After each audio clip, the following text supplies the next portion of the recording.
오늘 본문에는 야고보와 베드로 이야기가 등장을 합니다. 그런데 한 사람은 죽습니다. 그 또 한 사람은 산자로 나타납니다. 같은 제자의 길이지만 하나는 죽고 하나는 살죠. 왜 야고보는 죽었을까? 베드로는 왜 살았을까?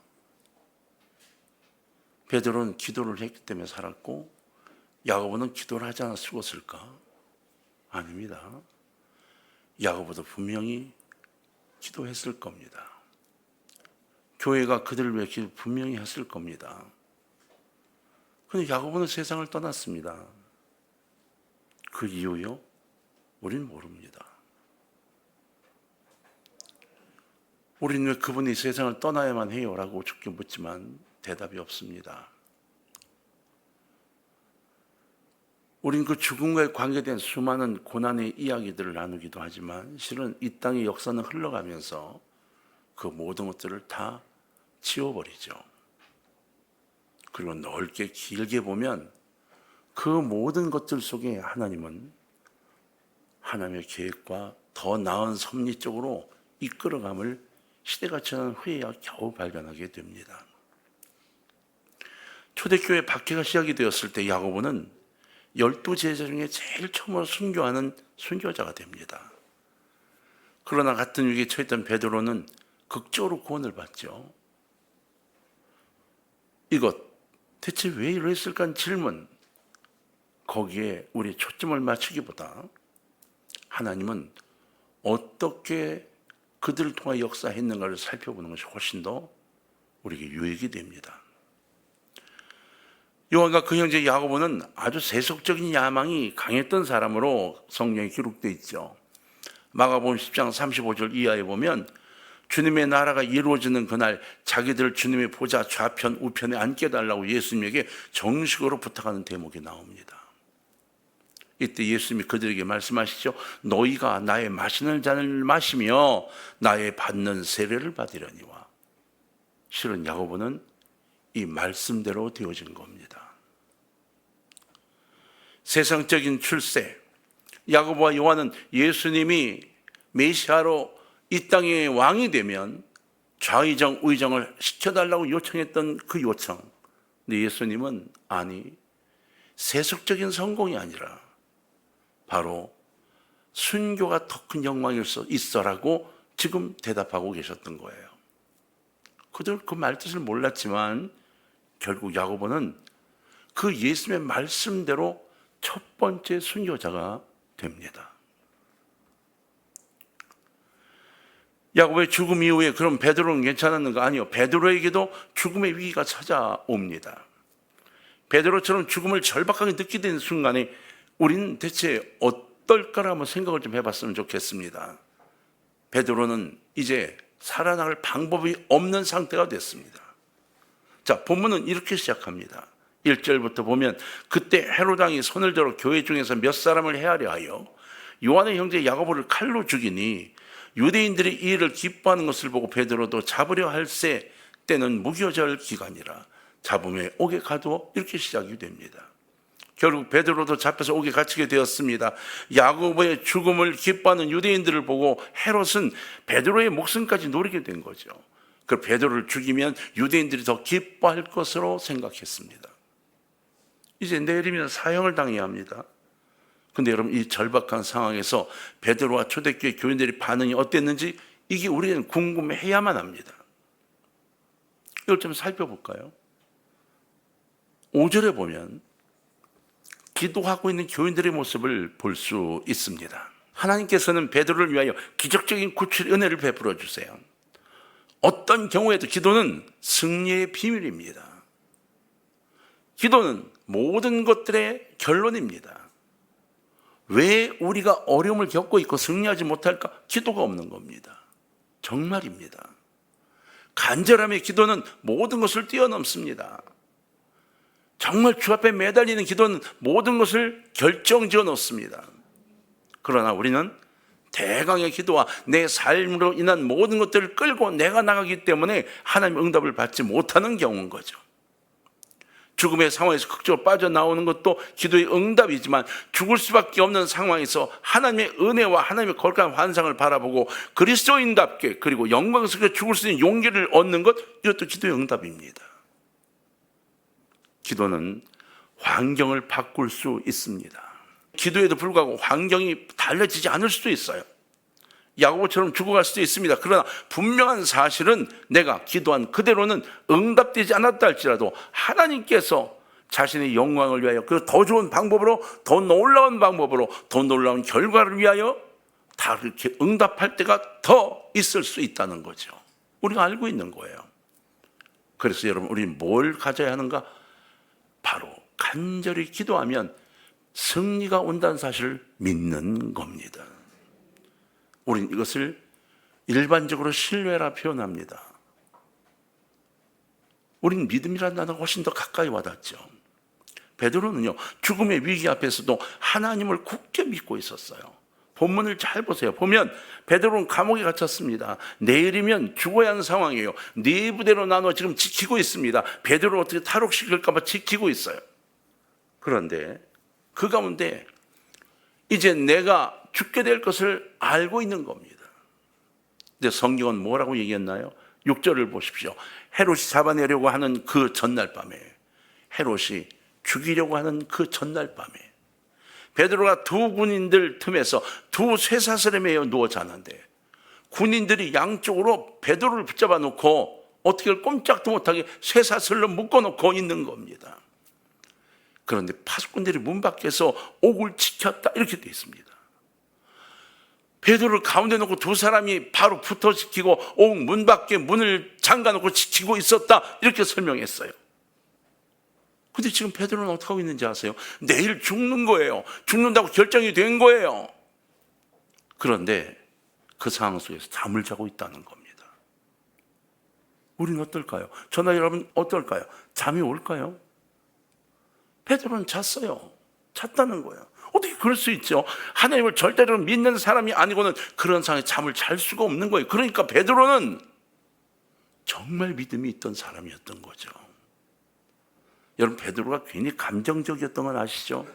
아주 인간적이었습니다. 욱하면 터져 나오는 그 성격. 그랬던 베드로가 죽음을 앞두고 잠들어 있다. 인간의 힘으로는 도저히 불가능한 걸 인정합시다. 삶도 죽음도 하나님 것이야 라고 믿고 있는 믿음 때문에 이 일이 가능해진 거라는 거예요. 이게 신앙의 고백인 거예요.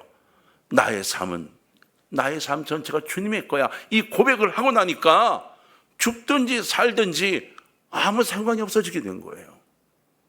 이 땅에 무엇인가를 해보려 아둥바둥이 아니라 하나님 영광을 위한 존재가 되고 나니까 하나님이 됐어 이제 그만 하면 감사함으로 갈 수 있는 준비가 되어진 거죠.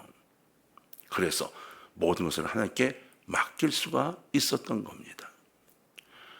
여러분, 우리가 삶의 현실 앞에서 가슴 조이는 아픔을 느끼고 살아가는 이유가 뭔가요? 바로 하나님을 믿고 맡기지 못하기 때문인 거예요. 내가 하나님께 나의 삶을 전폭적으로 다 맡겨버렸다면 하나님 다 맡겼어요. 내 삶이 하나님 거예요. 그러니까 주님이 이 생명을 주셨으니까 이 생명을 맡으실 주님이 내 모든 걸 이끌어 가세요 라고 맡겨놓으면 나는 기다리기만 하면 돼요. 몇 번 말씀드렸지만 여러분, 그 젊은 항해사가 이 선장이 키를 붙잡고 파도 속에서 이 안정감이 있는 모습으로 키를 붙잡고 있는 그 그림을 제가 몇 번 얘기했죠. 세일맨이라고. 근데 그 옆에 바로 그 뒤에 예수님이 한쪽 손을 어깨에 얹고 한쪽 손으로 방향을 제시하면서 심각한 얼굴로 서 계셔요. 맡겨놓은 그 젊은 항해사는 선장은 주님이 알아서 하실 거야. 다 맡겨놓은 거예요. 마음이 너무 편한 거예요. 가라는 대로 가면 되는 거예요. 그런데 그 일을 맡은 예수님이 얼굴이 아주 긴장해 있는 걸 그려놨어요. 내가 이 녀석을 제대로 끌고 가야 하니까 하는 그 부담의 그림을 그려놓은 거예요. 저와 여러분은 얼마나 예수님을 믿고 있나요? 얼마나 예수 그리스도 안에서 내 존재감을 느끼고 있나요? 여러분, 베드로전서 5장 7절을 보십시오. 먼 훗날 베드로의 고백입니다. 다 같이 한번 읽어볼까요? 시작.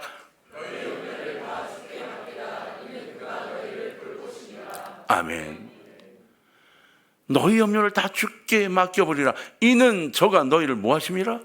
돌보심이라. 맡기는 것이 결코 쉽지는 않습니다. 이론적으로는 쉬운데 실제로는 쉽지 않습니다. 주님, 제가 맡깁니다. 이 고통스러운 문제를 다 맡깁니다. 기도할 때마다 이렇게 맡긴다고 하고 돌아서면서 어떻게 하면 좋아? 라고 하는 게 우리 아닌가요? 기도할 때는 두선적으로 주여 주여 외치고 눈물을 흘리며 기도하고 쏟아붓듯이 부어놓고 나오면서 누가 물으면 아이고 큰일 났어요 라고 대답하는 게 우리가 아닌가요? 믿음이 없는 기도인 거죠. 그냥 외치고 나오는 거예요. 아니요, 바로 주님 앞에 베드로는 완전히 맡겨놓는 기도를 했던 걸로 보이는 겁니다. 맡깁니다. 주님이 다 해결해 주옵소서. 믿습니다. 예수님의 이름으로 기도합니다. 아멘. 이 순간 완벽하게 맡겨놓은 믿음으로 기도할 때 참된 기쁨이 그리고 평안이 우리에게 있게 되는 거죠. 여러분, 이렇게 기도를 우리 많이 하죠. 근데 정말은 이 기도 그리고 그 다음 순간이 중요합니다. 기도가 끝난 다음에 우리가 어떤 마음으로 있는가가 중요합니다. 믿어지지 않나요? 그러면 믿으려고 했어야 하고 믿음을 위해 기도해야 합니다. 기껏 기도해 놓고 걱정을 또 시작합니다. 또 붙들고 있습니다. 아니요, 내려놓읍시다. 기도하는 그 시간에 주님 앞에 다 내려놓았던 염려의 보따리, 아멘과 동시에 다시 회수해버리는 안타까운 삶을 살지 맙시다. 가능하면 맡깁시다. 베드로전서 5장 8절은 이렇게 이어지고 있어요. 근신하라, 깨어라. 너희 대적 마귀가 우는 사자같이 돌아다니며 삼킬 자를 찾나니. 맞아요. 여러분, 모든 일을 주께 맡겨라 그러셨어요. 알았어요, 다 맡길게요 하고 있는 그들을 놔두고 사단은 오는 사자같이 두루 깨어있지 못하고 근신하지 못한 자들을 찾아다니고 있다는 거예요. 믿음이 요만큼이라도 구멍이 뚫렸으면 그걸 비집고 돌아 또다시 무너지게 만들려고 우는 사자같이 찾아다니고 있다는 거예요. 우리는 그래서 영적 전쟁 가운데 있게 되는 겁니다. 사단은 우리가 온전한 믿음을 가지지 못하도록 하기 위해서 아주 이렇게 죽을 힘을 다해 애쓰고 있는 거예요. 우리는 어떻게 하나요? 죽을 힘을 다해 막아야죠? 아니요, 우리는 그렇게 막지 않아요. 죽을 힘을 다해 또다시 세상을 바라보고 있어요. 그러니까 자꾸 밀고 들어오게 되는 거죠. 여러분, 베드로전서 5장 9절에 보면 이렇게 가르치고 있어요. 너희는 믿음을 굳게 하여 저를 대적하라. 자, 다 같이 한번 읽어봅시다. 시작.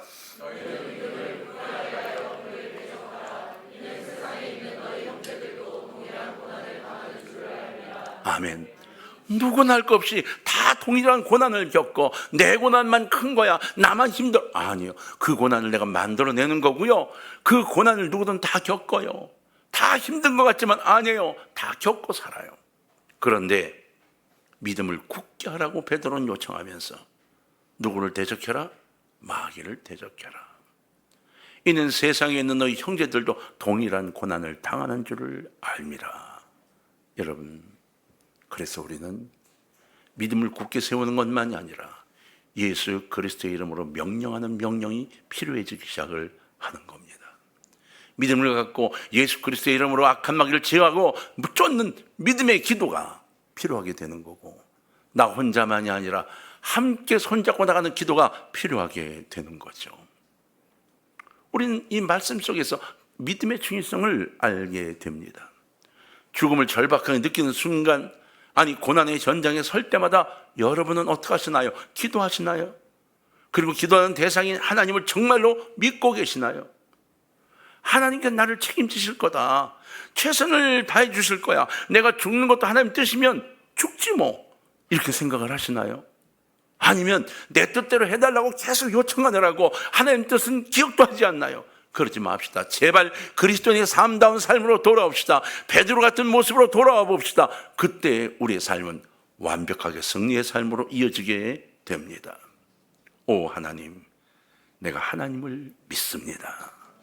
이 믿음의 고백이 저나 여러분에게 생겨나기를 소원하시기를 바랍니다. 베드로의 이러한 믿음이 내게는 있는가? 오늘 돌아보시면 좋겠어요. 베드로는 이 믿음을 갖고 가장 중요한 하나의 포인트를 갖습니다. 바로 순종입니다. 그분을 믿고 모든 것을 맡기고 그분의 인도에 순종했다는 겁니다. 자, 본문으로 돌아가 볼까요? 본문으로 돌아가면 베드로가 기도하고 하나님 앞에 맡기고 잠들었습니다. 아주 깊이 잠들었습니다. 어느 정도로 잠이 들었냐? 제정신이 아닌 겁니다. 그때 교회는 뭘 했나요?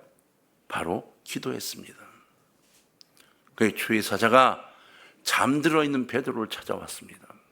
그리고 그 옆구리를 쳐서 깨웁니다. 자, 본문 7절 이하로 가봅시다. 7절로부터 마지막까지 쭉 가봅시다. 자, 7절부터 호련히 주의 사자가 나타나서 옥중에 광채가 빛나며 또 베드로의 옆구리를 쳐 깨워 이르되 급히 일어나라 하니 쇠사슬이 그 손에서 벗어지더라. 천사가 이르되 띠를 띠고 신을 신으라 하거늘 베드로가 그대로 하니 천사가 또 이르되 겉옷을 입고 따라오라 한대 베드로가 나와서 따라갈 때 천사가 하는 것이 생신 줄 알지 못하고 환상을 보는가 하니라. 아멘. 얼마나 깊이 잠이 들었는지 일어나 겉옷을 입고 신발 들고 쫓아나가면서도 이게 환상인 거야. 이건 사실이 아니야. 이건 환상. 그러고 나갔다는 거예요. 제정신이 아닌 거예요. 잠이 들겠어요. 아직도 얼마나 깊이 잠들었는지. 하나님 보내신 어떤 역사인 걸 가슴에 와 닿자마자 그는 100% 순종의 자세로 돌아서는 거예요. 즉각적인 순종이라고 말합니다. 여러분 성경 본문에는 신기하게도 베드로의 질문이 하나도 기록되어 있지 않습니다. 이 모든 사건이 하나님의 응답임을 가슴에 품고 그 민감하게 반응하고 있었던 거예요. 오늘날 우리는 이성의 시대에 살아가고 있어요. 이성의 시대에. 납득되지 않으면 우리는 반항하면서 이유를 따져 묻습니다. 지난주 설교에서 말씀드렸지만 우리는 이기적인 사람이 돼서 점점 더 싫어요. 그걸 왜 내가 해요? 라는 대답을 간직하고 사는 사람들이 되어버렸습니다. 그리고 하나님의 말씀에도 그걸 왜 해야 되는지 이해 좀 시켜주세요 라고 말하는 시대를 살고 있습니다. 이것이 이기적인 삶인 거예요. 나밖에 모르는 삶. 온 가족을 위해 내가 희생해야 하는데도 그걸 하지 않는 삶, 할 수가 없는 삶. 그래서 내 속에서 울리는 이 욕심, 사단의 속삭이는 그 욕심에 빠져 도저히 나갈 수 없다고 선언하고 사는 삶, 그 삶이 우리에게 굉장히 많은 거죠. 그러나 베드로처럼 우리가 나의 삶을 향한 하나님의 최선과 뜻을 믿는다면 오늘 이 순간에 일어나는 내 삶의 모든 사건에 이성적인 논리적인 납득이 되지 않는다라도 순종의 걸음을 걸을 수 있는 사람으로 변해가게 되는 겁니다. 로마서 8장 28절에서 바울은 우리가 알거니와 하나님을 사랑하는 자 곧 그 뜻대로 부르심을 입은 자들에게는 모든 것이 합력하여 선을 이루느니라 라고 말씀했어요. 우리가 오늘날 상황이 납득할 수 없음에도 불구하고 그걸 따라가면, 하나님의 계획을 따라가면 합력하여 선을 이루시는 분이 바로 하나님이시라는 겁니다. 완전히 믿지 못하겠나요? 그럼 믿음을 달라 기도하십시다. 내가 응답을 기다리면서도 확실히 믿지 못한다고요? 그러면 믿음을 달라 기도합시다. 그리고 순종하는 자세를 갖도록 애씁시다. 그리고 나서 찬양하고 감사할 수 있기를 주의 이름으로 부탁을 드립니다. 우리는 매 순간 고난을 느끼면서 살 필요는 없어요. 우리는 매번 아이고 일하면 힘들 텐데 이 걱정하면서 살 필요는 없어요. 그러나 우리의 삶 속에 언젠간 죽음이 다가올 거고 언젠가는 고난이 닥칠 수도 있어라는 것을 준비할 필요는 있습니다. 우린 앞으로 올지도 모를 고난, 그래서 어떻게 대비해야 할까요? 바로 베드로와 교회처럼 기도해야 하는 거예요. 이게 첫 번째입니다. 내가 고난을 만날 때 여러분, 나를 위해 기도하는 사람들이 내 주변에 있다는 사실이 얼마나 큰 위로가 되는지 아십니까? 오늘 이 문제를 잠깐만 좀 생각해 보십시다. 본문에 보면 베드로를 위해 기도하는 사람들의 모습이 있어요. 5절이죠. 예, 베드로는 옥에 갇혔고 교회는 그를 위하여 간절히 하나님께 뭐하더라? 기도하더라. 저희는 어려운 일이 생기면 온 교회 성도가 그를 위해 기도할 수 있도록 구성하고 체제를 갖고 있어요. 누군가 기도의 제목이 생기면 그 기도 제목을 전 성도에게 나누겠다 말씀드리고 우리 각 목자님들을 통해 목장의 카톡방을 통해 전교회에 기도 부탁을 합니다. 이것은 여러분 우리 교회 성도가 몇백 명, 몇천 명이 돼도 계속 하기를 원합니다. 왜요?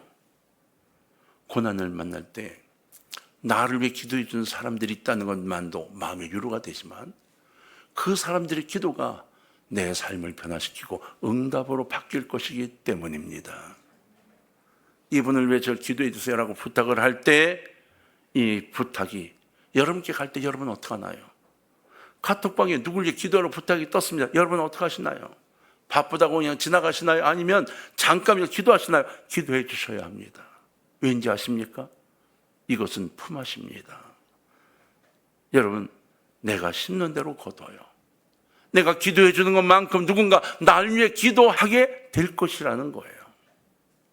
이왕이면 진심으로 기도해 줍시다. 예수님의 몸된 교회를 얼마나 사랑하셨는가, 얼마나 주님을 위해 헌신하셨을까 돌아보시면 우리는 어떻게 살아야 할까를 보게 됩니다.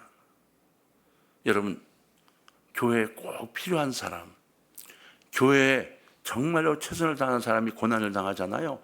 그럼 제가 그 내용을 알고 공부하기도 전에 이미 다 서로 알고 기도하고 그러고 계시더라고요. 서로 연락해 기도하는 것을 제가 보죠. 우리의 교회 생활의 가치는 우리가 어려움을 당했을 때 알 수가 있어요. 이 사람은 교회 생활을 참 잘했구나. 어려워지니까 서로가 기도를 하고 있네. 이것만 봐도 알 수 있습니다. 그냥 일주일에 한 번 교회 나오고 2주에 한 번, 3주에 한 번 교회 나왔다가 그냥 떠나가고 나면 사람들이 그분의 어려움도 알지 못하고 어려움을 기도할 수도 없습니다. 그리고 내가 기도할지 모르고 혼자 꿍꿍 붙들고 앉아 있잖아요. 기도해 주고 싶어도 기도할 수가 없습니다. 왜? 내가 붙들고 혼자 끙끙거리고 앉아 있으니까요. 여러분, 기도의 지원을 받을 수 있도록 평소에 기도에 강력한 친구들과 중보기도를 나누고 있는가를 돌아봅시다. 그리고 시간을 내서라도 중보기도에 참여하고 같이 기도하는 모임에서 같이 주님을 위해 매달려 봅시다. 그래, 내가 어려울 때 기도할 사람들이 있음을 확인하고 사세요. 이건 축복입니다. 굉장히 중요한 겁니다. 여러분, 모든 것을 하나님께 맡기고 신뢰하시는가를 돌아봅시다. 그리고 오늘 여러분께 주어진 삶의 현장에서 하나님이 주신 말씀 앞에서 순종하며 살기를 원하고 있는가를 한번 살펴보세요. 난 정말 기도하며 순종하며 살고 있는가? 내일 주께서 내 생명을 불러간다 할지라도 오늘은 순종하는 삶이 있는 사람이 되기를 주의 이름으로 부탁합니다. 어느 순간 주님께서 부르는 나를 불러도 주 앞에 떳떳하게 서는 것, 이것이 여러분 바로 우리의 소원이 되어야 되지 않겠어요? 오늘 우리가 느끼는 고난은 무엇입니까? 고난 앞에서 당황하고 방황하고 불안해하는 것은 아닌가를 한번 돌아봅시다. 염려가 문제를 절대로 해결하지 못합니다. 기도하십시오. 또 그 기도 제목을 서로 나누십시오. 온 교회가 나를 위해 기도할 수 있다면 얼마나 좋겠어요. 자존심이요? 내려놓으세요. 제발 그놈의 자존심 때문에 기도 제목도 못 내놓고 끙끙거리다가 파멸하는 경우를 자주 봅니다. 제발 그놈의 자존심을 좀 내려놓으세요. 던지세요. 마음을 비우세요. 그리고 주님이 주신 기회를 찾으세요. 이 안으로 혼자 울며 고독해하고 안으로 답답해하고 안으로 막 어떻게 할 줄 몰라, 그러지 맙시다. 주님께 내어놓읍시다. 성도님들 날 위해 기도해 주세요. 이야기를 할 수 있도록 열려진 마음이 되고 주께 매어달릴 수 있는 심령이 되어서 역사와 권능을 일으키는 멋진 분들이 되기를 주의 이름으로 부탁합니다.